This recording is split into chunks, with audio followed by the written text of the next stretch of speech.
When it comes to tension inside our pelvis, around our hips, our back, this can be extremely frustrating. You've probably tried tons of exercises, breathing routines, and maybe other protocols to help you with this.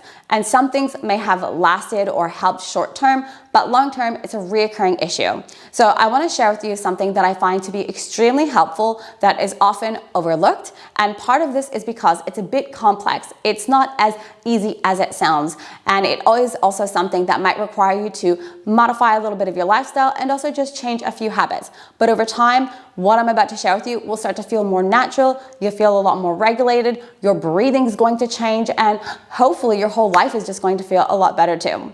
So what I'm going to share with you is a few ways that we can use our eye muscles. Now, before you just think this is crazy, please let me explain this. Your eye fascia is connected all the way to your pelvis. So the way that your eye muscles perform, behave, they directly impact that. Additionally, your eyes are really just the gateway to your brain, and your brain connects to your spine. And as a result of that, that can just create a lot of tension all down the spine when your eyes are tense, because your eyes are a representation of what's happening inside your brain, how you use your eye muscles. To save you a long lesson on your ocular muscles, it's just important to know that how we use our eyes, in a nutshell, greatly impacts how we breathe. It greatly impacts how you move in the world. And as a result of that, how your eyes are functioning can just create a lot of tension in your body. And by changing a few things, this will just help you feel a lot more regulated, feel breathing is a lot better, and can also impact the way that your core muscles and just your whole nervous system tone functions when you are training, which is pretty cool. So the first thing I'm going to share with you is looking far into the distance.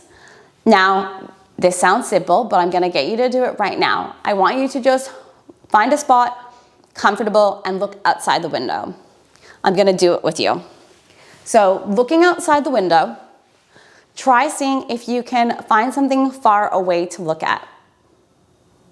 And notice, once you have found that thing that's a little bit far away, still capture what's around you, but still keep that focus long, in front, far out into the distance. And then as you do this, make sure you're breathing in and out nice and calmly. You're not forcing your body to think about anything crazy or focusing on trying to change your breath. Just be completely natural, and let your posture just be nice and long and tall to the best of your ability without force. That's really important.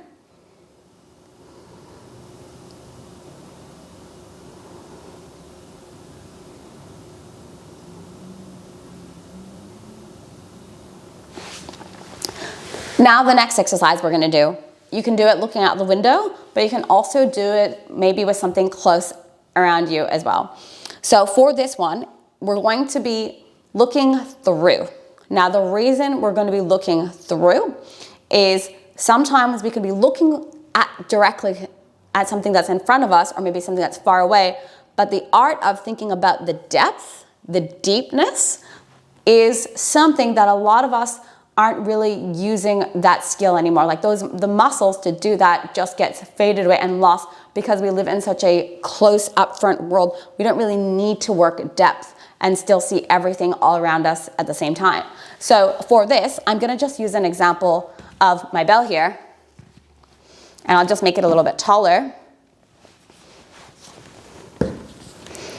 So you can grab something that might have a bit of a hole, or you can also find something out the window that you're looking at and look through. Like if you see some branches and then there's a tree and back in between those branches, look through that and then see how deep it looks. Like just make a wild guess, like, oh, that looks like 10 centimeters, 20 centimeters, or maybe it's meters. You get it. So here, as in this example, I've got my bell so that you can see it.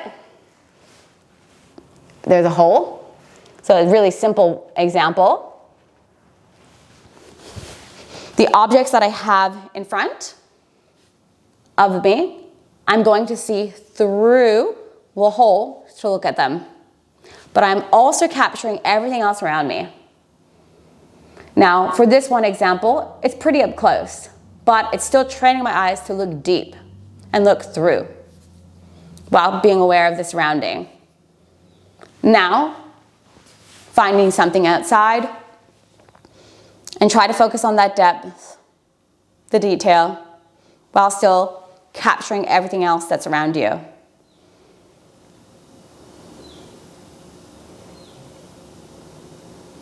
Take a few moments to hold that. Notice if that feels difficult.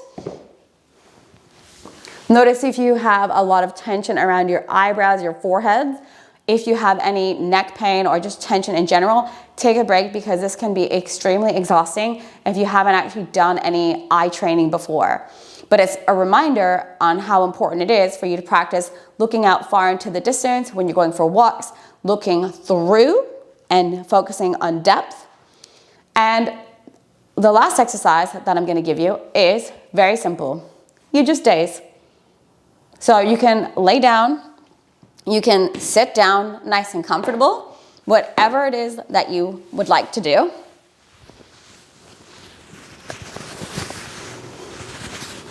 And then place your hands on your tummy and just stare out into the ceiling. Not looking at anything specific, just capturing everything that's around you.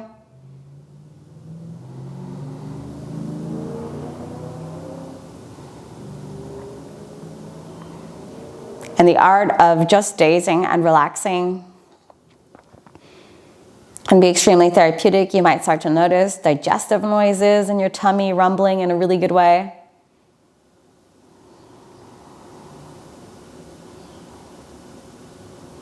And just see if you can stay here for a while. If you have a lot of tension in the pelvis, you may struggle to actually be able to just hang out here. Your body might start to itch. You might feel fidgety.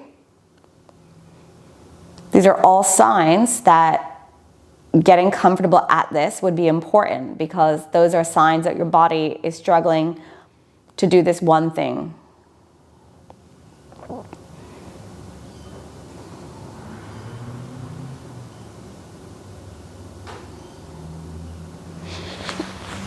Now, I know this can look really simple, again, as I mentioned, and a lot of people might try it once and then that's it. To make this practical into your life, what I would suggest is when you're going for walks, look far out into the distance. Try not to be glued to your phone as often. Take time out to completely relax and unwind. When you sit on the couch, enjoy a tea. Just relax there with the tea and daze. Daze out the window or just daze out the floor. It doesn't really matter. Just allow your eyes to just unwind, because every task that you're doing throughout the day is requiring your eye muscles to work. When you're looking at the screen or reading, this is quite intense work with your eye muscles. When you start to do these type of activities, you're basically stretching the eye muscles. So if you think about it like a bicep curl, you're basically squeezing this part of the range all day long with that close-up activity. And then when you do that lengthening activity, that's this part. So if you wanted to strengthen your biceps, you'd know, well, you got to go up and down, right? Well, if you want to strengthen our eye muscles and make sure they're not holding tension, because that's a direct representation of what's happening to the breath, you got to do the exact same thing too, but with these ones. And the reason why I feel like this is becoming so hard for so many people these days is because our lives are demanding. There's a lot of FOMO. You feel like you're missing out. Like if you're not watching the latest videos, content tips, or things that people are just throwing at you, you're missing out. You're like, oh, I might not see it tomorrow, so I better watch it now. TV, whether it's like Netflix, movies, a lot of that stuff is very fast paced. The screen changes very quick. A lot of fast speed, sped up, more than the human eyes has ever actually done. If you think about it, like growing up, movies weren't really high tech, or if we are watching a play, like a performance, there's only so fast that another human that we're watching perform, an actor, whatever it is in person, could actually move. So our brain knows that. So then when we're seeing something that's not really as natural, it's going to put a lot of strain on our system. And as a result of that, the body says, okay, let's brace those eyes and get really tight. Okay, oh my God. And then finally when it's done, you might even notice this if you're scrolling on your phone, you're just going through some things and you notice your breath, it just tightens up compared to if you were just walking the dog or doing something else, your breath is not going to be as tight. Or if it does get a bit worked up and tight, it's because you physically were moving to match that. So if you're running and things are getting huff and puff, that makes sense. But you're sitting, not moving, eyes perceiving stress or tension or just a lot of stuff going on, it doesn't match the body. So the nervous system starts to get really confused and then brace, but there was nothing really to brace for. So I hope this is helpful. I hope you try it.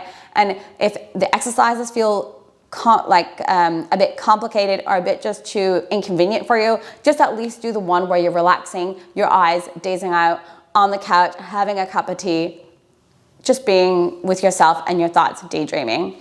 So if this helps, feel free to let me know, and hopefully you're feeling a lot better here, and well, everywhere.